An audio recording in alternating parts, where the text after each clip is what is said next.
We now know, the best science of the modern world tells us that we are part of a field of information, and we influence.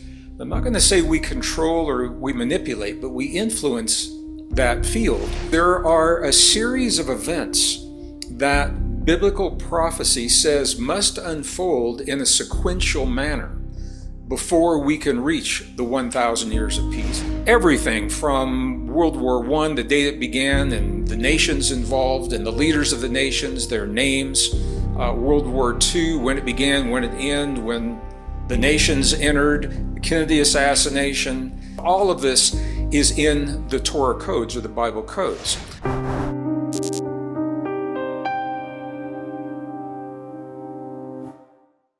Posted a video of a conversation that I had a few weeks ago with my dear friend John Peterson from the Arlington Institute. The conversation was about whether or not the events unfolding in the world right now are random or are they somehow scripted? Are we following some kind of a timeline, a human timeline, a divine timeline, a supernatural timeline? Is it a timeline that can be known and predicted? Is it the timeline that the ancient prophets have talked about? This is actually a very deeply spiritual conversation because we now know, the best science of the modern world tells us that we are part of a field of information, and we influence. I'm not going to say we control or we manipulate, but we influence that field through our consciousness. And if we are in a timeline of events that are unfolding that include all of the good things as well as the dark things that are happening right now, how much influence do we really have? And the reason I asked this question of John in this conversation is because so many of the prophecies tell us that although we are living in dark times now, that we are headed for darker times that will be emphasized through war, and a number of different kinds of war. If we are connected in the field the way science tells us that we are, and the way that our ancestors have always told us that we are, the question that I was asking John, are the wars necessary? Do we have to have the wars to reach the 1,000 years of peace, for example, that are predicted in the biblical traditions? Well, that conversation launched us into a deeper conversation that I want to elaborate on right now.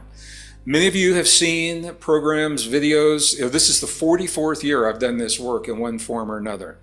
And in those 44 years, we have touched on a lot of content, including prophecy, Native American prophecy, Native North American prophecy, Tibetan prophecy, Mayan prophecy, Renaissance prophecy coming from the great prophets, the great seers, like Nostradamus, for example. I was involved in a series on the History Channel and Discovery years ago regarding those kinds of prophecies. The one form of prophecy I haven't spoken a lot about publicly is biblical prophecy.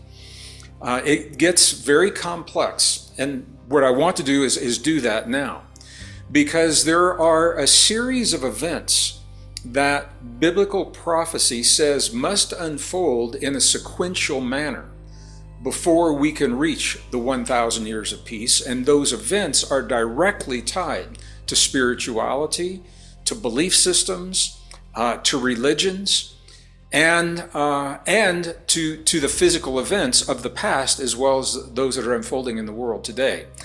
One of those is the Psalms 83 war. The question is what is happening in Israel right now? Is it fulfilling the prophecy of the Psalms 83 war? I'm going to take you through a few slides, and you and I are going to take a deep dive into that together.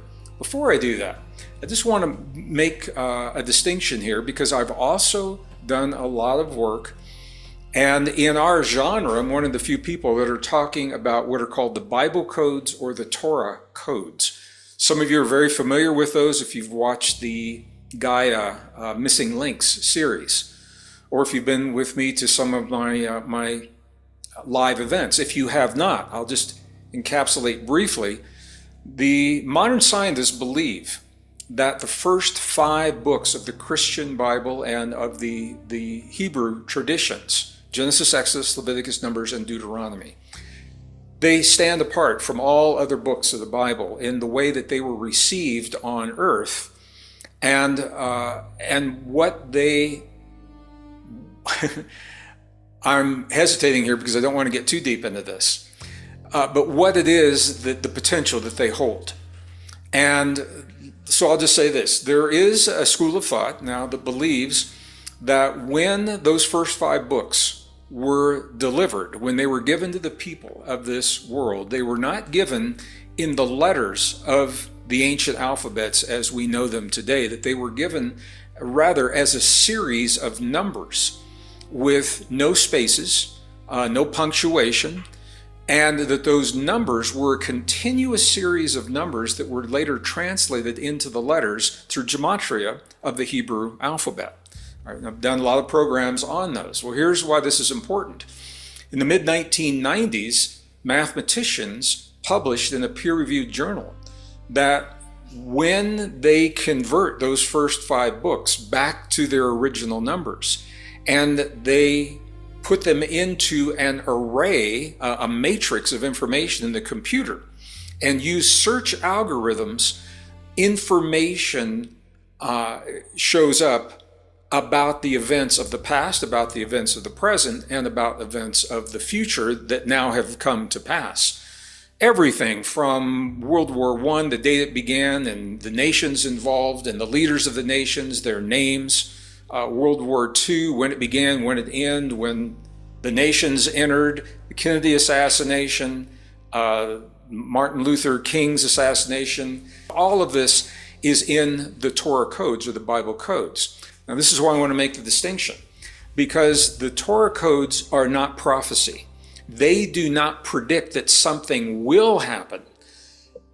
It is almost as if we were given a map of quantum possibilities for this vast cycle of time that we're told ends, perhaps in our lifetime, with the beginning of a new cycle and the next cycle of time. Not the end of the world, the end of cycles of time. And the Torah codes appear to be a map of all possibilities. They don't tell you, they don't predict what will happen when you do a query, for example. And there is a skill to how the questions are asked. If you do a query about, I'll just give you an example. One of the first ones that was done was Yitzhak Rabin, was the prime minister of Israel in the mid-1990s. And when they put his name in and the word assassin or assassination, those 2 items crossed in the matrix. Yitzhak Rabin, assassin, saying that he would be assassinated, and nearby, in what's called a statistically significant distance, was the name of the assassin. Correctly, his name was Amir, A-M-I-R, the date of the assassination, the location of the assassination, all of that was there. The key is the question had to be asked for the relationships to be shown, but it was not a prediction that that would happen. It was a possibility. When the statisticians said, what if Yitzhak Rabin had not gone to do the speech at the location at the time of day, on the day that he did, would he still have been assassinated? The codes come back and they say, assassination delayed. It still would have happened at another time. Ultimately, Yitzhak Rabin did follow his original plans. He went to a location at a particular time of day, he gave a speech, and he was assassinated. He was assassinated by the man named Amir. All of this was in the Torah codes. How could that have been encapsulated 3,000 years ago when those records were received by the people of the earth? All right, so I'm making a distinction. If you're interested in more of this, I've got other videos. We'll put some links down below dedicated to this topic, but I'm using this to illustrate a point. The Torah codes, the Bible codes, do not make predictions, and they're not prophecy. However, biblical traditions do make prophecy, and there are prophetic timelines, and there's a prophetic sequence of events that we very probably are experiencing right now. And I'll show you why I say that here in just a moment. The intensity of the events in the Middle East in general and in Israel specifically now have ignited the question, are we advancing in this timeline? The question I asked to John Peterson was, it's not just the Middle East, but the collapse of economies, the social unrest, the degradation and the breakdown of America. All of these things that are happening now, it's too much to be happening randomly. And my question was, are we following a script? And if so, where does that script come from? Is it a human script of greed and power? Is there somebody behind the scenes? You know, John and I talk about this a lot. And the metaphor we use is somebody's sitting in a bunker somewhere, you know, under a mountain somewhere, and they've got a big screen and they're watching all of the human interactions, and they're saying, oh, you know, we need a little bit more fear over here. Well, so let's create a war over here, and let's throw in a pandemic over here and push the buttons, and then let's see how these people treat one another. So it's almost like something like that is happening. That's on the human level. Is it possible that we are also experiencing that while the human level is happening, are the humans pawns of a deeper script, of a higher script? And is it necessary for that script to play out? Do we have to go through the wars? What would happen if we became conscious and awake enough to recognize our role in the script and we avoided the wars? Would we break the prophecy? And is that something that an awakening species has the power to do? So these are the conversations that we were having. The key of this conversation was about the Psalm 83 war. There was a video posted on that. We'll put the link below. However, what we're going to do now is much more specific and much more detailed if you don't want to go back and watch that conversation. Because the events that are unfolding right now are so specifically laid out in the biblical text. So I'm going to invite you to join me and look at these biblical texts, not from a religious perspective, although religions are certainly part of this. I think it is a deeply spiritual perspective, because we're being told that we're following this timeline, yet we are spiritual beings interacting with the timeline. What does that mean to us? Are we conscious enough? Do we love ourselves enough to awaken to our brotherhood and our sisterhood and the power of love, to avoid the wars yet still achieve the peace? I don't know the answer to that question. I have my personal feelings, but I want to explore this with you. So I'm going to stop chatting right now, and let's just jump right into these slides. And I want you to see what the potential of the Psalm 83 war is all about. And we're in it right now. And I'm going to date this I believe this is March 11th. All right. March the 10th was the beginning of a religious holiday in the Middle East, in the Arabic traditions of Ramadan. And many of the signs are suggesting it is during this time of Ramadan that we may see events unfolding that are reflected on this timeline. It doesn't have to, maybe they won't, but that's what many of the signs and what many people that interpret those signs are suggesting. So let's see what they're talking about. Let's take a look at these slides. So when it comes to the question as to whether or not we're following some kind of a script, an ancient script, the question is, who would have known about those scripts, and how would they have shared that information with us? Is this what the ancient prophets were actually talking about? Well, as I mentioned earlier, we're going to zero in on biblical prophecy from a historical timeline perspective. And when we do that, what we find is there were a number of prophets throughout the Bible, through both the Old and the New Testament, approximately 23 biblical prophets. In their tradition, from their perspective, we are living what is called the end of days or the end times. It doesn't mean the end of the world, certainly, because the earth is still here, and some people are still here, depending on where you are in your perspective. But it is the end of a cycle. It is the end of one kind of time, the beginning of another kind of time. So when we talk about the end times or the end of days, there are a series of wars that the prophets said would unfold leading up to 1,000 years of peace, leading up to a number of spiritual and religious events that would unfold. And the prophets that talked about those primarily were the prophet David, Daniel, Ezekiel, Isaiah, and John the Elder.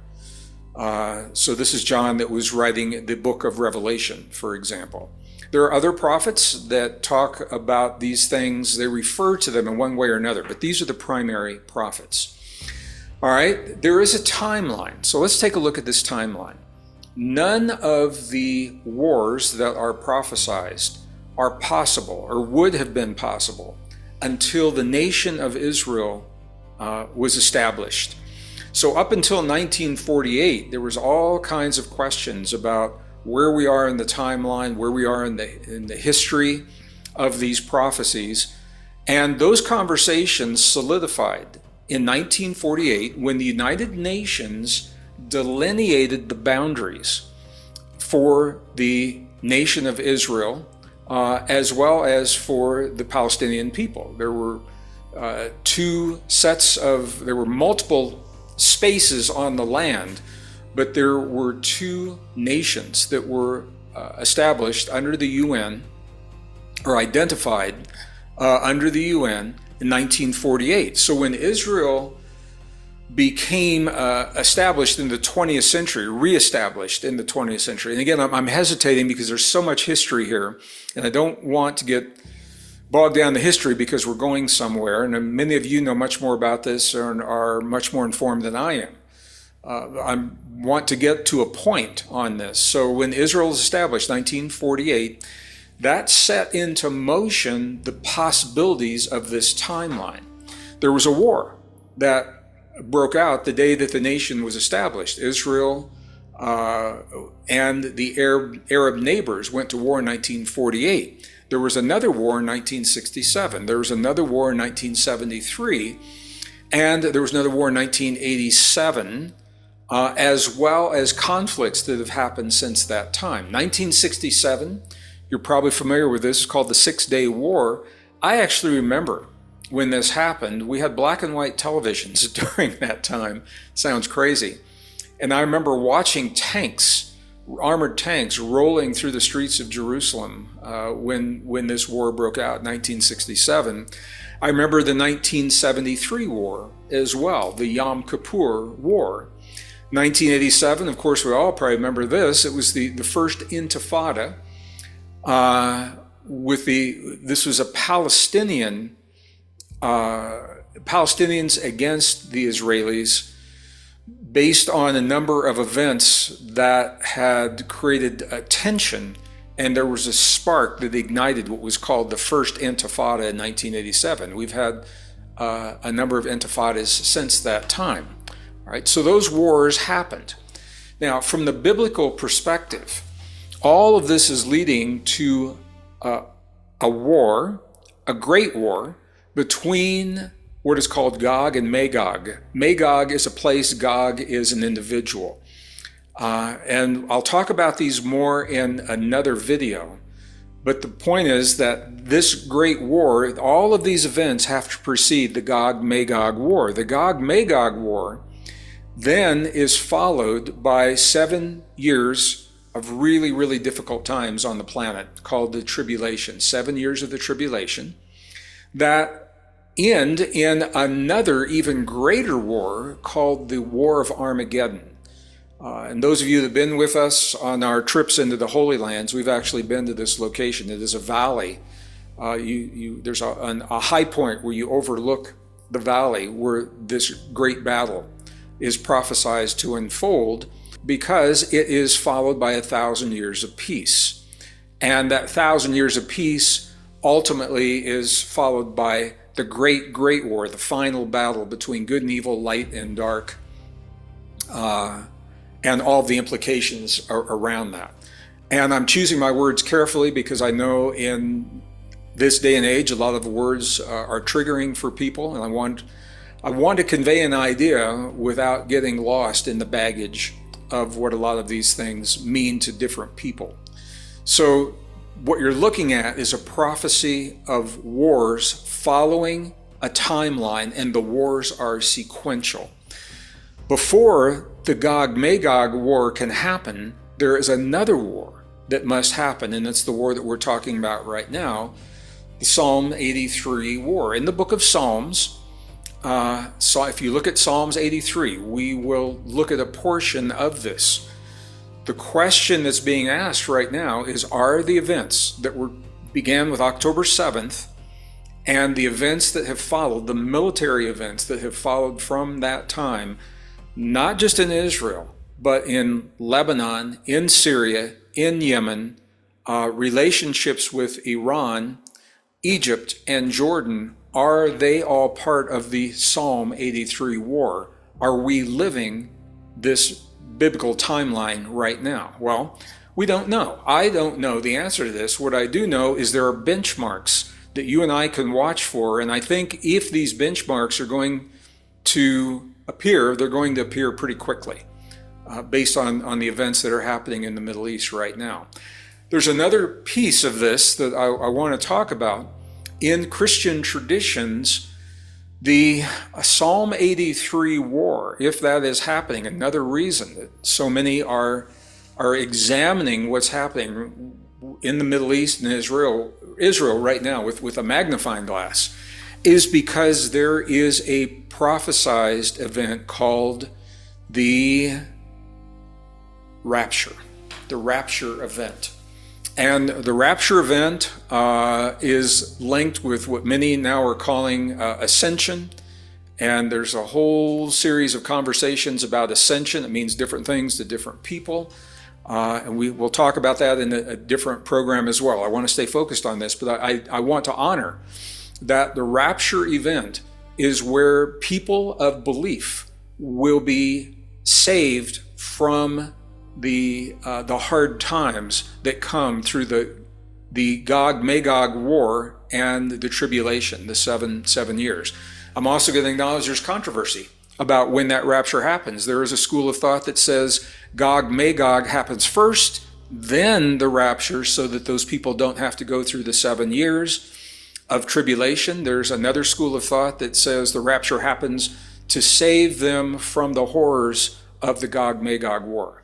So I just wanted to identify that Psalm 83, the Psalm 83 war that we may be seeing the early stages of right now, is directly linked and is being watched very closely because of its relationship to the rapture. All right, so what is Psalms 83? We're going to come back this timeline in just a moment, by the way. What does Psalms 83 say? Well, when I talk about the Bible, people ask about the Bible, what I'll say is which Bible? Because there are over 40 different versions of the Bible out there that have been translated over the years, different interpretations from different languages. And the version I'm going to refer to now is the King James Version, KJV. It was translated from the Greek, and the Greek is some of the closest to the original texts, linking it to the Dead Sea Scrolls and the Qumran and the Essenes and all of those things. So, Psalm 83, and I'm not going to go through the whole thing, it's lengthy. I'm going to go through the part that talks about the war. So there's a context where Psalms 83 is talking about the nation of Israel, all right, that's happening preceding to this. Then, this is a direct quote. It says, "Come, let us cut them off." Them is Israel. Those are my parens because of the context I'm not including here that came before this, the lengthy context before this. It says, "Come, let us cut them off from being a nation, that the name of Israel may be no more in remembrance." Now, those are, frightening words, but you hear things like this in other traditions. Here's where the specifics come in. This prophecy gives the names of the nations that will converge upon Israel to destroy this nation. It gives the names in the ancient idiom, the names that were common during that period of time. So I'm going to go through these, then we're going to look at a map, and we're going to look at the modern names of those nations. And I think if you haven't seen this, I think you might be surprised at what you're going to see. The tabernacles of Edom and the Ishmaelites. All right, tabernacles are, in biblical traditions, are called tents or places of congregation. So now we would call these essentially nations. So the nations of Edom and the Ishmaelites, again, we're going to define who these are in modern terms in just a moment, of Moab and the Hagarenes, of Gebel, Ammon, Amalek, the Philistines, with the inhabitants of Tyre. Assur is also joined with them. All right, so here in this prophecy, it's so specific. And again, this is not part of the Bible code's possibilities. This is a prophetic vision, and in this case, from the book of Psalms, David, that was primarily responsible for these, is identifying specific nations and locations that will converge upon Israel. So what are these in modern times? Well, the ancient name, I'm going to put a little map. I know you can't see this well. We're going to go to a bigger version of this map in a moment. But if you wanted to, I wanted to give you a sense of what this is. The ancient name of Edom is now part of southwestern Jordan. So the political boundaries, the borders that delineate these places in modern times were different in the past. Some were similar, some were very, very different. So Edom is now what we know as southwest Jordan. The Ishmaelites are Saudis. This is Saudi Arabia. Moab is southern Jordan. The Hagarenes are Syria. Gebel is northern Lebanon and northern Jordan. There's a place where those two were much closely related before the borders of the modern nations were put there. Ammon is northern Jordan. Amalek is Egypt, and specifically it's the Sinai that shares a border with Israel. And this is interesting because Israel actually captured the Sinai during the war in the 70s and then returned it to Egypt for a number of reasons. They gave it back. But that part of Egypt is said to be converging upon Israel. The Philistines are the area that now geographically is known as the Gaza area, that part of Israel, western Israel. Tyre is Lebanon to the north of Israel, and Assur is northern Iraq. All right, so these are all familiar countries in modern terms. Now let's take a look and plug those back in to Psalms 83. It says, "Come, let us cut them off from being a nation, that the name of Israel may be no more in remembrance. They are confederate against thee." Who is confederate? Well, the tabernacles of southwestern Jordan and Saudi Arabia, of southern Jordan and Syria, of northern Lebanon, northern Jordan and Egypt. The Gazans with the inhabitants of southern Lebanon. Iraq is also joined with them. Now we have a really specific prophecy. There's no ambiguity here. The prophecy is saying, Psalms 83 is saying, these are the nations that will converge upon Israel. So now let's take a look at this map, and it's still, I know it's not that big, because Israel is this is just the mind blower. It is the tiny, tiny strip of land in the Middle East that is ground zero for everything that we're seeing here. All right. Here it is. There's Israel right there, and you can see Jordan is just to the right. Syria is just to the north. Iraq is just on the other side of Jordan. Lebanon is just north of Syria. You can't even hardly see it there. The Sinai you see in Saudi Arabia. So this is called the inner circle of the Psalms 83 war.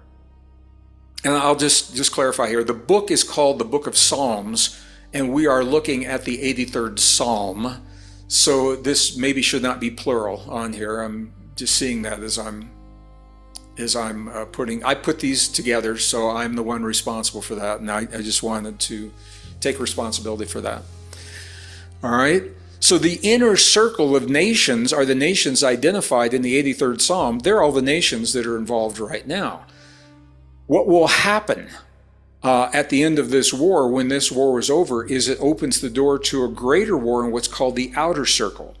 Where this bleeds over into the events that are happening in Eastern Europe and Ukraine, for example, is the United States has weaponized our dollar against the nations who have been using the dollar since the end of the Cold War in terms of Russia, and since the end of World War II in terms of Bretton Woods and the petrodollar and all these other things. All commodities have been traded in dollars since the end of World War II. By us weaponizing the dollar against Russia, cutting Russia off from the SWIFT banking system and from the dollar, we have pushed Russia away into collaboration with other nations. And because we have abused the power of the dollar through inflation by printing so much money and by creating so much debt that the value of the dollar is so low that many of these nations are now turning away from the dollar to other currencies, including Saudi Arabia, working with Iran, including Russia, working with Iran because Russia needs their oil and gas, and they have technological alliances as well. So all to say that these relationships of the outer circle are not so far-fetched. They're already, the foundations are already in place. They're already there. It's how far will these relationships go? So the Psalm 83 war leads to the greater war of the outer circle and the outer circle nations. How will we know if we're in the Psalm 83 war? Well, we're already seeing some of those signs because the Psalm says this is a coalition. And the first time this has ever happened, we already have an inner coalition of Jordan, Saudi Arabia, Egypt, Lebanon, Gaza, and Iraq. That coalition is already there. So we can tick that off. For the first time, we have that coalition. Isaiah 17 also talks about this from a historic perspective and gives a very clear benchmark that the city of Damascus will be destroyed. Isaiah 17 says, "Behold, Damascus is taken away from being a city and shall be a ruined heap." It's pretty clear. Damascus is in Syria. And there are already military operations from the IDF against Damascus because Iran is sending supplies and weapons, missiles, into Lebanon through Damascus. So Israel has, and this has been happening for the last couple of years, so this is not new. Damascus has already been a military target. It's not destroyed, it's still there. And hopefully it won't be. But this is something we can watch for. If we see a lot of action happening, and you start seeing this in the news, military strikes, heavy strikes against Damascus to the point where the city is leveled, we will have fulfilled this part of the prophecy. In the end, the Psalm 83 war, Israel prevails, and those armies are destroyed from the inner circle, and this is what provokes the outer circle war. Those inner armies are destroyed, so Hezbollah and Hamas are destroyed, but then the outer, Iran, and Saudi Arabia and the other large nations that are now also aligned with China and Russia because of moving away from the dollar economically. China and Russia are now aligned with many of these outer circle nations. So it's not a good recipe. It's not a good recipe at all. So the armies are destroyed, and that's what opens the door. It leads to an outer coalition and the great war between Gog and Magog. So here we are looking at this prophecy again. You can see where the outcome of the Psalm 83 war, number one, whether or not it happens, whether or not we're in it right now, and number two, the outcome leads to the Gog-Magog war, the tribulation, Armageddon war, 1,000 years of peace, and then the ultimate, the final battle between good and evil, and all the implications around that. So we all know that something is up. This is not business as usual. We've got collapsing economies. We've got the attempt to remake the world through social engineering, artificial intelligence. Social media is playing a large role in that. Big corporations in cahoots with the military and with the government. We've never had this formula. We've never had this combination of events unfolding in a technological world that allows the advancement of so many of these ideas. You can have the ideas, but if you can't advance them, they're not going to do much good. The technology is now allowing the advancement, and we've talked about this in other videos. The vision of the World Economic Forum, the relationship now that's been established with the United Nations to implement much of that vision through the Sustainable Development Goals, SDG 2030, and the movement to centralize power and control and authority financially in terms of healthcare decisions. We've all been through this, and we'll see it continue. And now militarily. All this tells us this is no ordinary time in history. This is why I was having the conversation with John. So these are not spontaneous, they're not random. These things aren't just happening. They are planned and they're being executed in a sequential fashion. Are we living a time where the events unfolding, this is the Gog-Magog outer circle that I was talking about.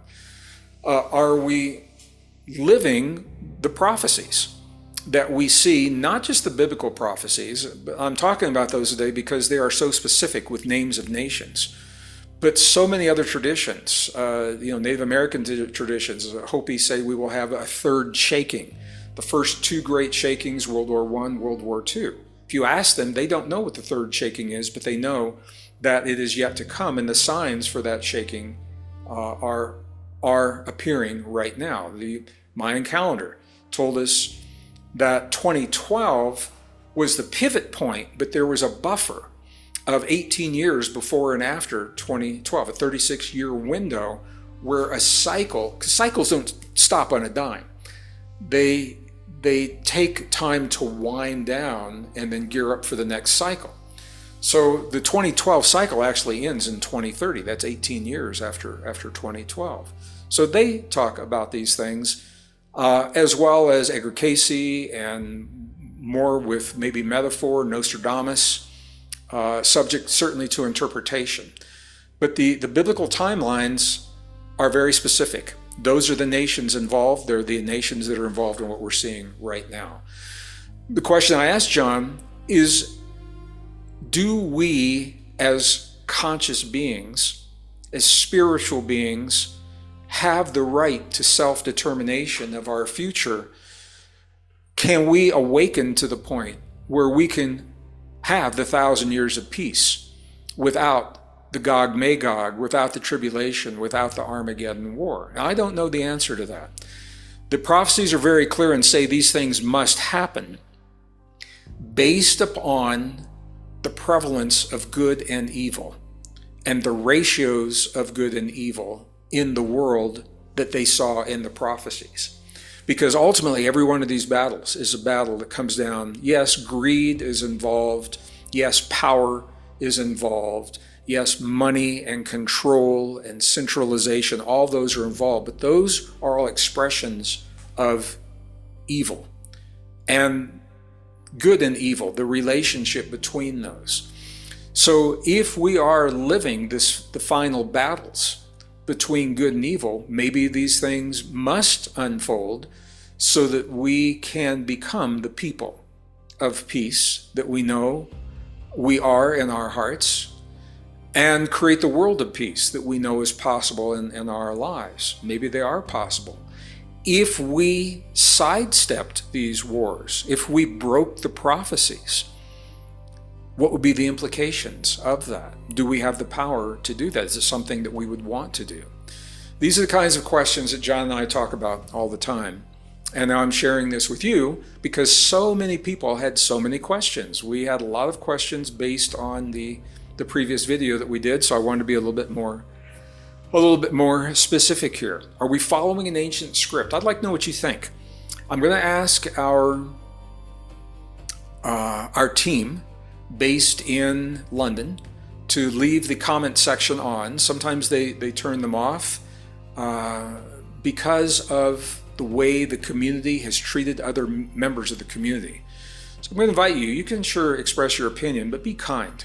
Be kind to other people who are expressing theirs. Ultimately, be kind to yourself through the way that you allow yourself to be expressed in the world. I'd like to know what you think. Are we following an ancient script?